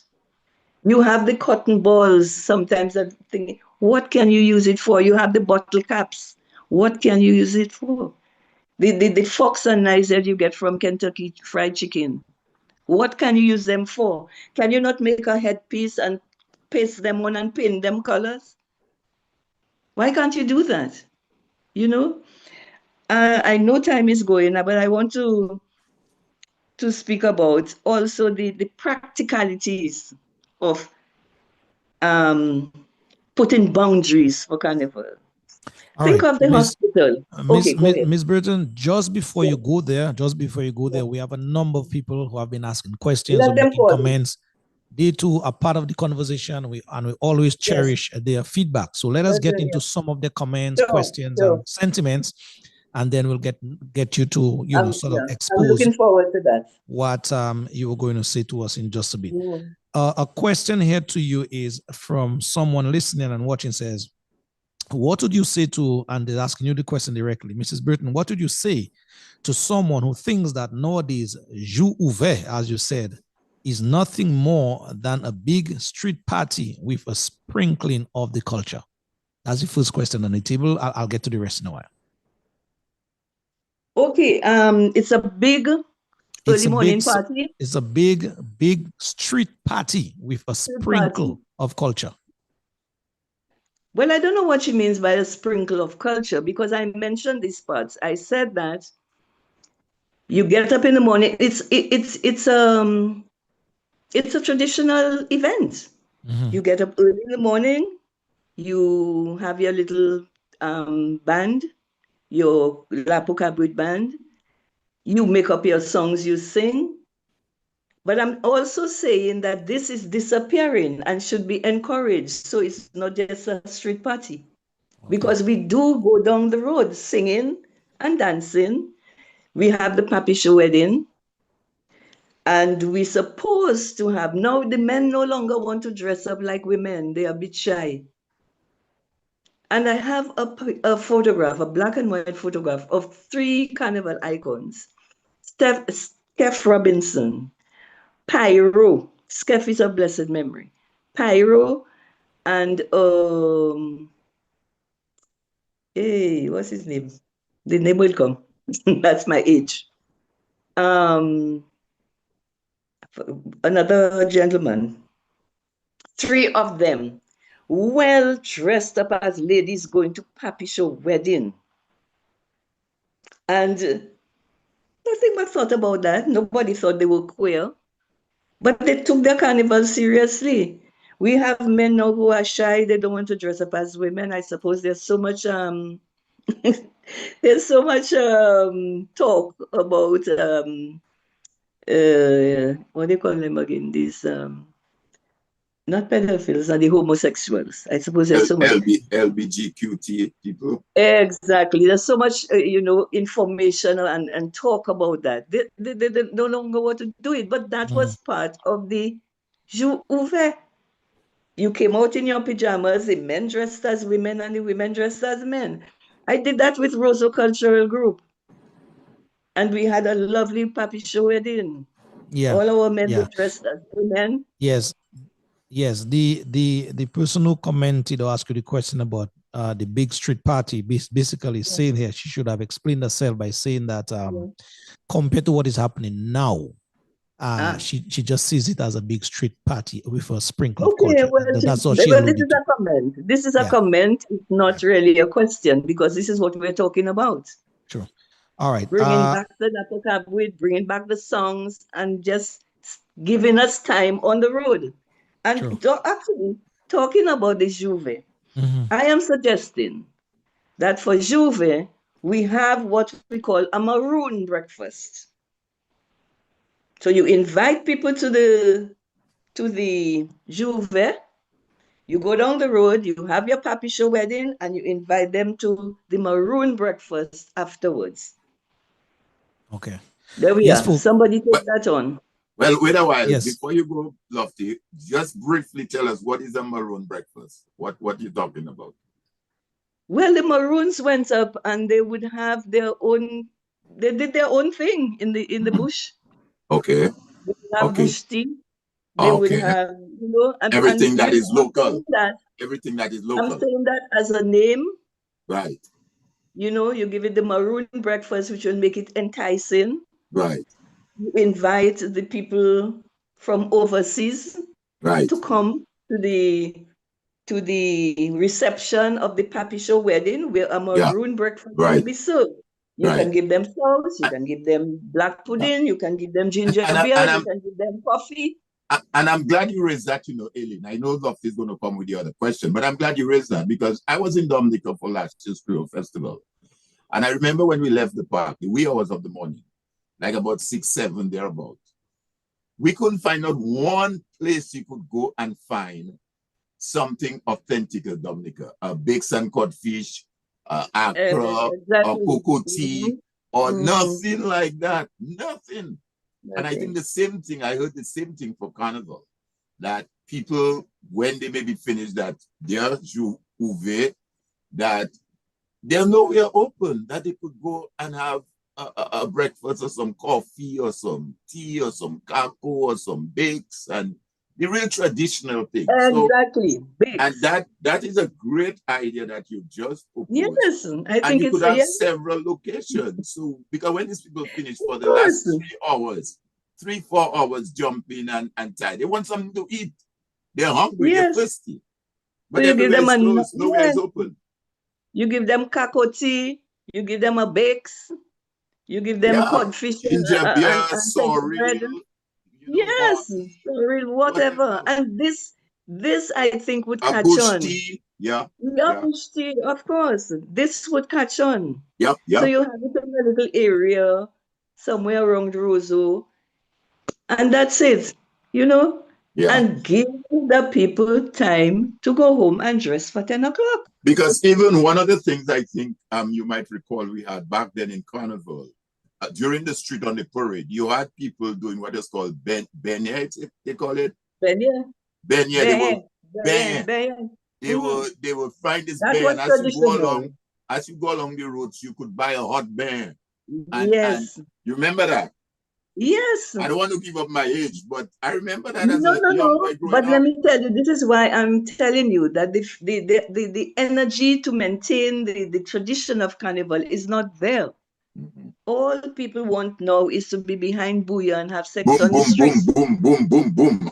And this is another one of my Go ahead, phrase. Lofty. Sex on the street. Love to go, yes. I want to hear. All right. Marshall Lawrence is writing here. Lofty, the early morning Lapu carbohydrate can be established as a unique segment of the product. He says, Exactly. yes, the seniors, as you alluded to earlier, Ms. Burton says here, he says here, yes, the seniors must be considered also. Bouillon is already on the road. Bouillon is already all day, he says, on the road, sometimes even past midnight. That is one commenter here. We also have from the live feed someone by the name of Mona Lastic right here when you were speaking earlier. I miss the days that the bands told a story. Now it's just a feathers and string. That to that person, she says, or he says, it doesn't make sense at all, right? Mona Lastic. Do you want to comment before we take some more comments based on? No, I totally agree with her, and we've discussed it. There were themes. I didn't probably get down to that, but there were where I spoke about social commentary, street theater, individuals. There was something else Lennox did. You know, you've heard of Busso Lavi? Yes. Right. Boost, your purse, or your life. There were comical characters who went around the street doing that. They were dressed up and they would tell you, in Creole, we made it Busso Lavi, but it was Bous ou Lavi, your purse or your life. There were characters who did that. I remember one year, Lennox Honeychurch did that. You see, this is why our people need to do research. Mm-hmm. They are blaming a certain person for writing history, but they're not doing it themselves. Time to do research, Dominicans. And that's a very important point that you raised there. Miss Burton, I at least I learned something tonight, if it's one thing from that program, that Bus Olavi. I really thought when it is said colloquially, it's like it denotes a very negative thing, a very bad person. Oh, they call it Bus Olavi. Well, he would go not realizing the storyline now behind that. Exactly. Your life, your purse or your life. Okay. I am not asking any Dominican to get a real gun or a real sword. Please don't, because what is nice about Carnival now is there's hardly any fighting and there's hardly any, I suppose a little tug of war's going to happen, but don't take the real thing. But yeah. Yeah. And even the question, as you see, the commentary, I mean, you know that song was made, Salaman Hule was a carnival song. Then you had Suti Now with South Fair. Yes. So like you said, people would sing about current issues. Now we have to do with the road, road corruption project that went corrupt. Right. And people sang about it. And then they sang about Salaman Hule. And even today, even in 2026, that is one of Swinging Star's signature songs. We play that all the time. Salaman Hule, Simuma Umonane Salati. And I mean, that in itself was a big hit on the road. Whether These are Carnival classics. it's Carnival a classic. classics. You can't duplicate them. You can't duplicate that, you know? All right, let's see if we can entertain a caller here on the line. Caller, yes, good evening to you, Civic Vibes. Go right on. Caller, good evening. Good evening to you, my brother Lofty. Good evening, brother. How are you? Very, very well. You're on the program Civic Vibes. Go right on. Yeah, man. That's your brother there from another mother, Timothy One Prosper, Davidson. All right, my brother. I was not listening to your program, but I know what Civic Vibes is all about. I just want to say, continue the good work. You know, we need programs like this. Most importantly, we need more unity. We need more, you know, togetherness of our people in Dominica, from the villages. We need more realization of what we have as a local people. I'm not too sure what your topic is tonight, but I was just calling you personally, but you put me on. That's fine. I mean, I'm always ready for something, you know? So I just want to say to you, thumbs up, and your whoever is on your guest on the program tonight, and Civic Vibes. I have my personal experience with Civic Vibes.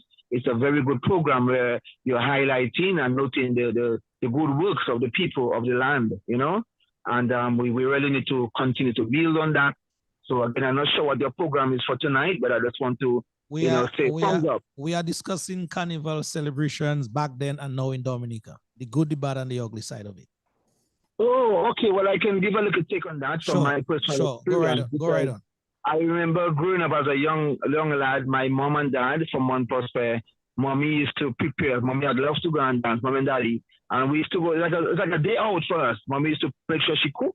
We walk with our food, our drink, everything. As a matter of fact, mommy prepared some nice dandy for us. And then she would tell us, show me how you're going to dance when you get there. And all of us, she said the same thing to all the boys and the girls. So we had to show her how we were going to conduct ourselves. And as we see on the road now, the conduct, the dressing is different. Even the whole body language is different. So there's a lot of good things about celebrating our culture / carnival. But in terms of our dressing, our way of conduct, we have, in my opinion, we've gone a bit too out of it. You understand? And I can tell you, back then it was much more decent. You go there, you enjoy yourself, you meet and greet people that you haven't seen for a while. It was a nice, fun, clean day, a family activity. As I said, I used to go there, I carnival with my whole family. But now it appears to be completely different in a negative. You understand? I think it's a more negative for us than positive. But the culture remains, of course, and the whole idea of the carnival is supposed to be an emancipation celebration, yes, you know, of our freedom. Yes. But we are seeing something completely different now, where people use it as an opportunity to get violent with other people and a whole heap of other stuff. I wouldn't go into. Everybody know what they're doing. But I'm saying, just a little take on it. I think back then it was for me personally, it was a much more clean environment, sensible environment, and again, a family activity. True. As a young man, Brother Timothy, can you speak now to the type of music back then and now, before you go? Yes, I can. I can respond to that. But you know, Lofty, I was listening to some white music from way back then, right? And in terms of explicitity, right, if you go back to the scripture in terms of Solomon and the songs of Solomon, there's always been an opportunity when one feels like they want to express themselves, right, with words. So, but it was done in a masculine way. I mean, you're George for Caliph, so you know that, right? And there used to be some masking out of respect for the individual. But now, what we're seeing now again, people just feel like and just tell you what they want, and it's okay, all right? And then as we see and continue to see in our culture here in Dominica, where it's accepted, people can just tell you whatever, and they think it's okay, right? And they think there's a market for that. And because there's a market for that we should have no values and principles of respect and our values in terms of the line of the Creator, right? So people tell you they can just say what they want and it's okay. If you don't like it, that's you. No, I personally think that that's my question and that's my opinion. I personally think that we can do better than that and we can have more respect for ourselves and each other. Sure. Our music is music. I mean, I love good music. I love clean music. When I'm dancing, I don't need no substance, no foreign substance, whether alcohol or drugs, right? I can have a nice, clean fun and a good music. Music is music, whether it's reggae, whether it's religious, whatever music. Sure. And I sweat, I could, especially if I dance with myself. And if I dance with somebody, it's an extra, but I can dance with myself on good music. Now it's different, right? So our producers, we need to be more mindful of what kind of environment are we settling into, you know? So Sure. I think we are taking a trend, Lofty, in Dominica. Again, Civic Vibes is echoing and highlighting our culture and what's going on. And it's not negative, but there's much more better improvement we should be can make as a people. We were taught in school that copying is bad. And there's good copy and bad copy. There's good things and bad things. We are copying only bad things and saying it's okay. No, we can copy good things because we've done it before. Copy the good things. We have an example of the creator of his word. We can copy the good things and have a better society, one with more respect and love towards each other. All right, my brother. Yeah. Thank you. Thank you very much. One of the hardest working farmers in the Morn Prosper area, Brother Timothy. Thank you, brother. We'll link up sometime. No problem, bro. Have a blessed one. All right. Okay. All right. All right, folks. Yes, you just heard from a young man, a young farmer that giving or reliving, as it were, his experience and going through the celebrations with his parents. Yes, Miss Burton. Well, I don't know where we are now, but I wanted to say some. Yes, Sure, you can ahead, go back to the point that you wanted to before I took the comments. Yes. I was going to mention a few other things Sure, go ahead. Go ahead. Okay. No problem. No problem. And I started with the hospital. Yes. Okay. So we have long hours of dancing, of frolic, fun and frolic. We have a lot of drinks that we are not always conscious that we have had enough. So we have a flow of drinks. And when I was a midwife working in the hospital, 9 months later, we are bombarded with babies. You know, Yeah, you do. yeah. So we are bad. So I'm saying that we need to be conscious of that as well. The youth need to be conscious of that as well. And a lot of babies are born 9 months later. So you're putting a strain on the hospital.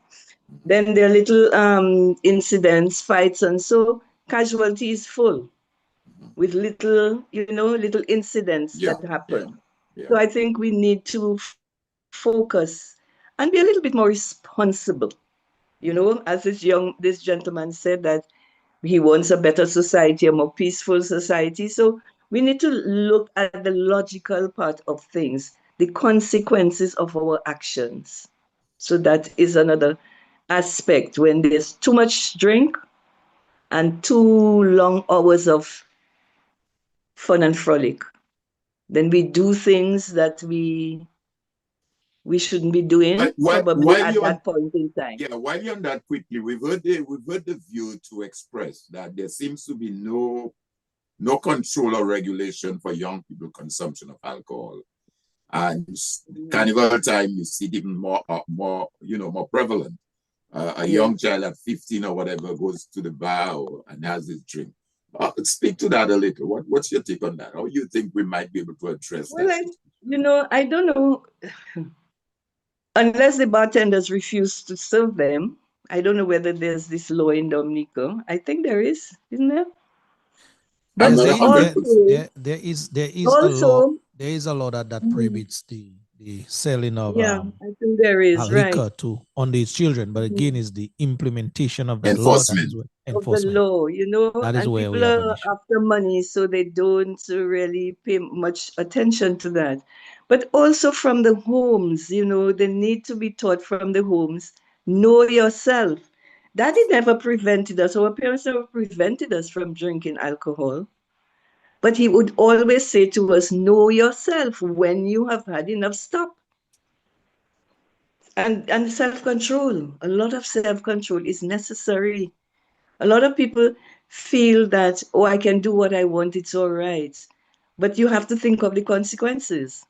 And you have to, self-control, people feel that self-control is sort of depriving you of a good time. It's not. It's protecting you. Self-control is protecting you. So it begins with at home, at school, with the individual. The individual must know him or herself and know when to stop. Right. You cannot, I mean, you cannot pour advice into a person's head. You can talk, but they also must take responsibility for themselves. Yeah. So And the other, if you know Mhm. that drinking in an excessive way is going to lead you to do things that you have no control over, you stop drinking. Right, right. You know, you So when you you're had some drinking. other areas you wanted to mention. What were the other areas? Yes, all the various openings of carnival all over the place. They have in Point Michel. They had one in one of Maho, the years Grand in Bay, Maho, Grand Grand Bay, Bay, St. Joseph. Portsmouth, St. What is the Joseph. point of all that? Save the money that you are spending for education. Education, the education part of the division of culture. You know, it's just a So, suggestion. so I'm how just do you wondering if, so how do you why are all these openings necessary? so how do you respond to the statement? Well, Carnival is a Roseau thing. Then where do we Not a decentralize? rosal thing, but So how every do we, village will do according to what they used to do. which They didn't was have opening of carnival okay, in okay, every community. They didn't. They right had their own particular way of enjoying carnival from on beginning to end. on the day They of should Carnival continue to itself. do it. You know, you can encourage people to go. But then if you're going to send bands from Roseau to that particular place, let them develop their bands. Let them spend carnival in their traditional way. What is the point of bringing bands from Roseau to the villages? Talking about that, Miss Ellen, just one Yeah. point. Yeah, just one point I just want to chime in there with. We must give credit as well to Collie Ho. There's this band moving Collie Oh Ho, yes. Oh, and they keep the definitely. culture alive Yes. every year. I was going to get to that because Mhm. Ezra Blundell, I think, is the only one who has written about the history of the band movie. And we really have to congratulate them. And I think they need to get some more children and to do the formations that they used to do, although I find they cutting it short a bit. But they need to continue with that formation. Yes, totally agree with you. Well done, Kolihu. Yes, what else? I think we've more or less covered everything. It's just that we're talking about now of the loud music. We've covered that. I just think people need to understand Carnival, learn about the history of Carnival, and try to bring back or encourage the children to the traditional. But you can only do that if it is known to them, All like right. the Darkies and the Red Ochres. Yes, Ellen, let me just interject there 1 minute. Let's try and facilitate a caller waiting on the line. Caller, yes, good evening to you. Civic Vibes, you're on. Hi, good evening, Lofty. That's a very good program that you guys put up. Yes, good evening. Thank you. Good evening. That's a very good program that you guys are having here right now. I am getting a lot of information, and I'm here with my mom, and she's actually teaching me why Ellen is talking herself.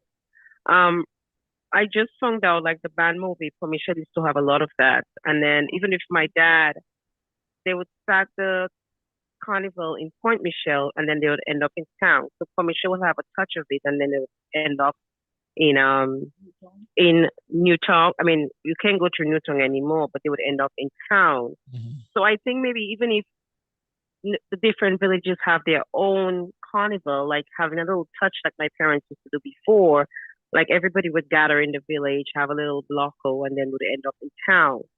So I think maybe that's what the villages need to do. And even here in Boston, we have carnival here and they have different sectors. Like you have a creative part. So there's this Dominican guy that usually, I remember one year he dressed like Saddam Hussein. Another year he dressed like Jesus. And he usually, he's really, really good. So I think they need to have like creative sections in the carnival going forward. Just let people be creative and create their own bands, like leave it at least at the beginning before the big bands come in. And I really, really miss those days as a child. My mother had a band with what's the name? Nelson Flower Band. And I think somebody had a big mastiff. That's the last carnival I think I did. A big mastiff, and everybody was dressed in like the flower bag, cake. So they need to be more creative in that. I know they want to be contemporary and have all these new sexy outfits, but we need the older people. We need to get some ideas from them and bring it back, because people like me, I mean, we're missing those things, but it's a very good program, very informative. Thank you. Thank you very much. Thank you very much. And your mom is there with you, you said? She's there. Hold on. Who is that? Who's that? Hey, Lofty. Mom, how are you? How are you keeping? I'm doing okay. I'm in Boston. I'm listening to the program. Okay, that is very, very So well. I was saying they still have people like Miss Burton could give a lot of ideas because she's still there. I remember in my days, I used to have band. I used to form my own band in Point Michelle. And once we had Nelson Flower Band, and we go in town and we get the best advertising band. Wow. So the people can do their own local thing, and we would dress with all the I don't know, before they used to have the flower coming in Nelson flower bag, and we used that to make our costume, and we went to town with that, and we emerged the best advertising band. Yes. So I think we could do those things again, start doing those things again, and ask ideas of the people that still there that can give ideas, like Miss Burton there. She was in culture. They should not leave her out. They should ask for ideas. You understand? Going to different community. I mean, I'm not in Point Michelle anymore, but I used to make my own carnival band. Once I had the way we were dressed like African. Ophelia Marie was there, so we could do our own thing. And we used to go to town with our costume. True. Thank you very much. Thank you. Thank you for the experience. Thank you for the memories. Thank you very much. Thank you. All right, Miss Burton, you heard from the horse's mouth, one of the persons who participated back then. Yes, when I in the 60s, yes, it was the 60s, yes. There was a helper at home, and she was from Mont Prosper, and they had their float,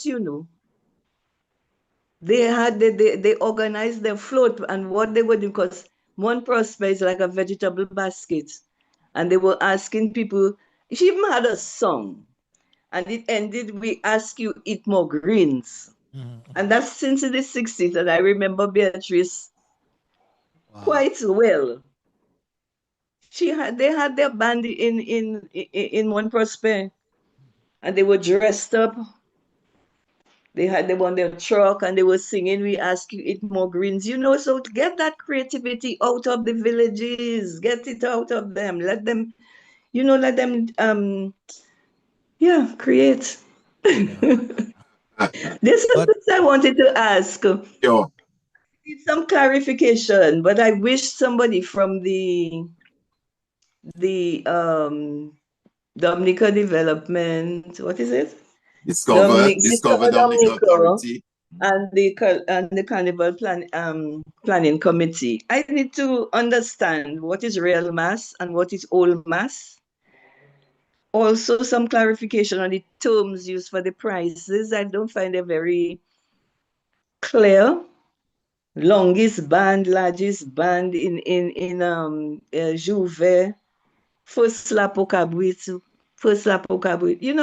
I think that it needs a little bit more clarification. They need to be more specific. Okay. So I was hoping that one of them would come on. And I just want to read some comments that some people. You wanted to? Okay. Sure, no, go ahead. Somebody said to me, somebody who is not in Dominica but who wanted to call. She says, before Carnival included all ages, now it's for the young bouillon lovers. Then another one said, Carnival is commercialized. She's a young person. Carnival is commercialized, catering for tourists, Carnival tourism. Then I gave you the one of the gentleman who told me the ladies can wear what they want, but not his wife. And you're saying the one that spoke about the commercialization is a young person? A young person, yes. Wow, She that's felt that it interesting. is. That's I interesting. also wanted to ask the change of the carnival program. Because when I was growing up, we on Monday morning, there was the king and queen, the winners, and all the other winners from the Miss Tigit's pageant and whatever. Then you had the king and queen of bands. You had all the other contestants with their costumes. And it was changed. I really would like to know whether that has made a difference. Some people say no, it has made no difference because again, the bands are on Tuesday. They put that section to Tuesday morning, but still at 10 o'clock on Tuesday morning, the street is empty. So I just wondered why that change was made. Probably I wasn't in Dominica when it was made. But I would love to know when that thing and for what reason. Because there was a certain hype. We all looked forward Monday morning, Queens are passing, you know. But by Tuesday morning, people tired. Remember, they've been jumping up till 10 o'clock at night. You know, so I find it's a fighting a losing battle. And now it's 11. Sorry, what? And now it's 11, not 10. Exactly. So, you know, so I wondered why that change was done. Was it necessary? When something is working, leave it alone. I don't know If it's why not it was broken, don't necessary, fix and it. it doesn't seem to be proven effective. Yeah, I know we are coming to the end, but there's one aspect that we have not discussed, and as I said, maybe we might do a part two. Calypso in Carnival. It was something that came on a little later on. That for sure is part two. We don't. But wouldn't have the time. we've seen now again the question of creativity and what people sing about. Like you said, at the time back then, people sing about what's happening locally and mask it. But now that aspect of it, and even on the bands on the road, you don't hear even much of the calypsos that folks compete in. You hear more of the other types of music. Yeah. Well, that has been going on for years, to be very honest. What's his name? Chester was on his own truck and he was singing his songs. But the other bands just played their bouillon music. You know, and it's a pity because there's some good calypsos, and this is the period for calypso. But you can't force them. So I really don't know. The carnival planning committee are the ones to do that. They are the ones to. They cannot insist, but they can encourage. Can encourage, yes. Yes. So I don't think I have any answers except that it's a pity. It's a real pity because there's some good calypsos which need to be out.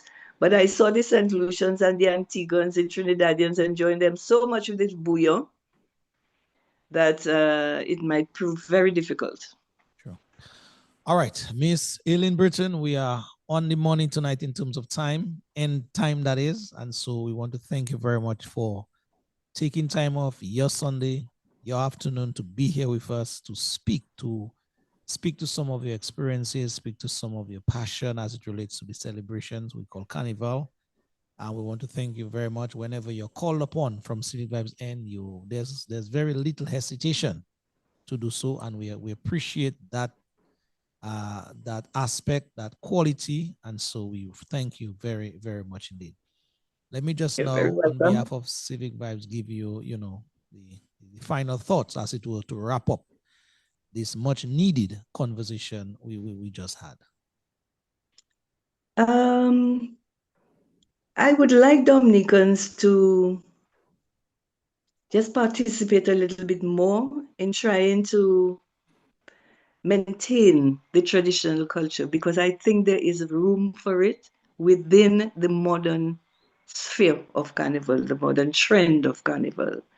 I think it could encourage visitors from far and wide if we develop this traditional part and make it really something to watch. It can be done. Can be done. Because I'm sure the the people from Europe and these places would not know what the Black Devils were and the Red Ochres were. You could have sections where they can take photographs with these revelers in the darkies and the Red Ochres, and with the Sensei people. I think, with a little bit of creativity, a little bit of brainstorming, I think there is a definite place for the traditional mass in Dominica. And I'm encouraging everyone to get on board, to be creative, to be energetic in maintaining this tradition of ours. Yes, indeed. Thank you very, very much indeed. The last comment from someone here, someone wrote here, did you talk about the lack of school bands on the road? I think you alluded to that earlier. We did. She is we talking. Very much so. Yeah, that person said she's talking about performance mass. That's what that person is writing. Yeah, but thank you very much again, Miss Ellen Britton. Whatever is left of your night, do enjoy, and we appreciate the conversation. We appreciated the time very well, and so we just want to, thank you very much indeed. Thank you for asking me. It was a pleasure. Oh yeah, we look forward to having you back again because we got a part 2 to continue. Okay. All right. Thank you. Thank you much. Good night. Bye-bye. Good night. Good night, Ellen. Hey, okay. That's the man himself, Daddy Chess. He copped the award for the Monarch this Calypso season. 2020. Just a little bit of the brother, and then we'll ask Alvin for his closing and wind-up comments. Life can be hard. One more wave and you capsize.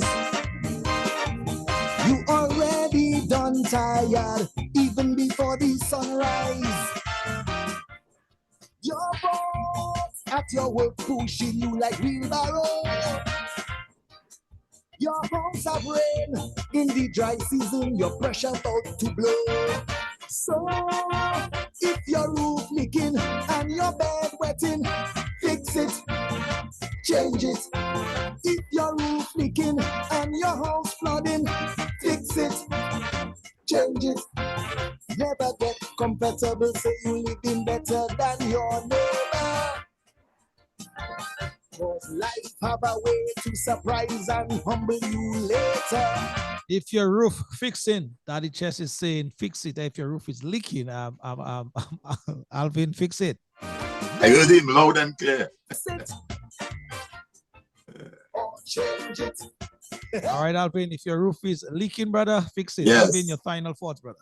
Fix it. Well, let me first of all join you in thanking Ellen for sharing her thoughts, her ideas with us this evening.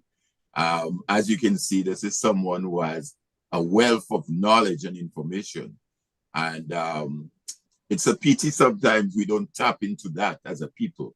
I mean, I'm sure there are other persons like herself who has that. And young people need that. If we don't share that and provide that information there for young people, we are shortchanging them because they wouldn't know unless we tell them. So we have to find a way and a medium of translating that. We started off the program by asking the question, or making the statement rather, which some person felt that Carnival 2026 was successful and was vibrant. And I think Ellen rightly asked the question, well, success is relative. It depends who's looking at it and from what lens you're looking at it. But improvement is not only about size, it's about soul. And I think when I say soul, I'm talking about the soul of Carnival. And not just necessarily the size in terms of the crowd or how much money you make. If we lose the drums, as I think came out from the conversation this evening, if we lose the drums of the Lapo Cabaret, the grit of Sensei, the satire of Calypso and the village spirit, then we may gain spectacle but lose substance. And the challenge therefore for 2027, which I understand is already being spoken about and beyond, is simple. Can Dominica modernize without losing its authenticity? That's the question. Can we modernize without losing the authenticity? That of the Lapo Cabaret, the Sensei, and all the other things that comes and form part of that carnival. can we grow economically while protecting identity? So if we talk about now, it's a question of how much revenue we can raise out of Carnival. Can we do that, but at the same time protect the identity? As Ellen said in her closing comments, folks would be thrilled to come here and see something like the Sensei, the Daki, and those type of things happening. And can the real mass remain real? When we talk about the real mass, what are we talking about? What makes us different from the other islands or countries that have Carnival? What makes Dominica mass the real mass? So I think these are questions that we need to ask ourselves and engage in. I think the conversation must continue. And it is my hope, and I'm making an appeal out there to the Division of Tourism and the Dominica Discover Authority and the stakeholders and the persons involved in making those decisions, that we engage in a conversation with everybody. Let's not try to be selective. Let's get ideas and suggestions from everyone. And as we said, I used that earlier on, that cliche, let's prepare our way to ourselves. That means the experience and the knowledge doesn't reside in one brain or in one person. And it's collectively we can together as a people make decision, take decision, discuss things as it relates to the development of our country, and that includes Carnival. So thanks again, Elaine, for your invaluable contribution this evening. And we look forward in having a conversation with you again in the future. And to all our guests who are still with us, who continue and look forward to that Sunday engagement, we want to just say thank you to all of you. And we look forward to having another stimulating and engaging conversation next Sunday on Civic Vibes. Have a great week, everyone.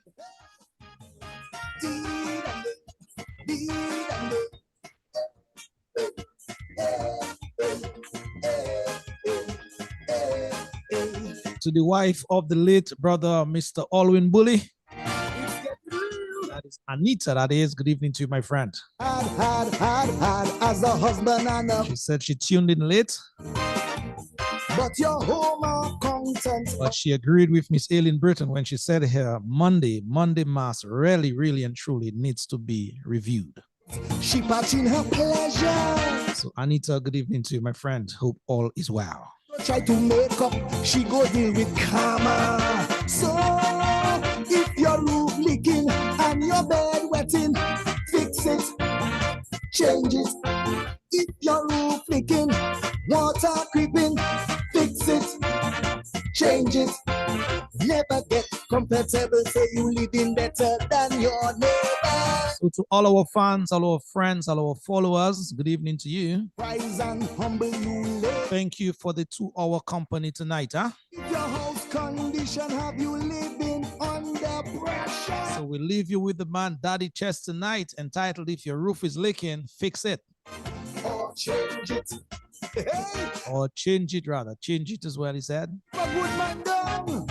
So that is it for us for yet another program, the 1st of March 2026. Yeah, man. We want to say a special thank you to as well. Alvin said it earlier, but no thanks is thanks enough for our guest, Miss Aileen Burton, for invaluable contribution to tonight's program. Good Lord continue to bless you, Miss Aileen Burton. Hard, but still people grumbling. Some say and thanks for your contribution to country. Attending. So folks, that is it. It's 10 minutes past the hour of 8 o'clock. See you guys next Sunday, same time, same place, if the good Lord above is willing. Bye-bye. I love you. Because they need shelter from the same building.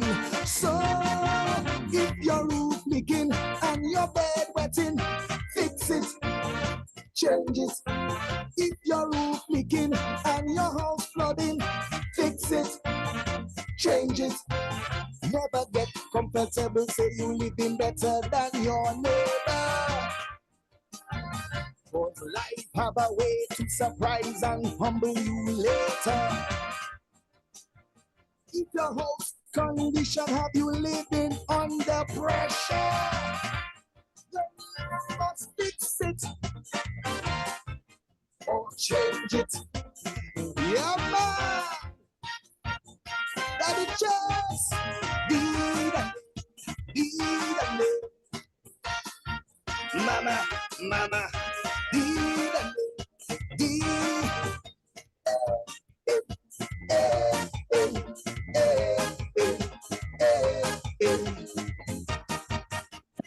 yeah, man. You know, you want it bad, 25 years and counting. Using the same blue galvanized, every 5 years it rusting.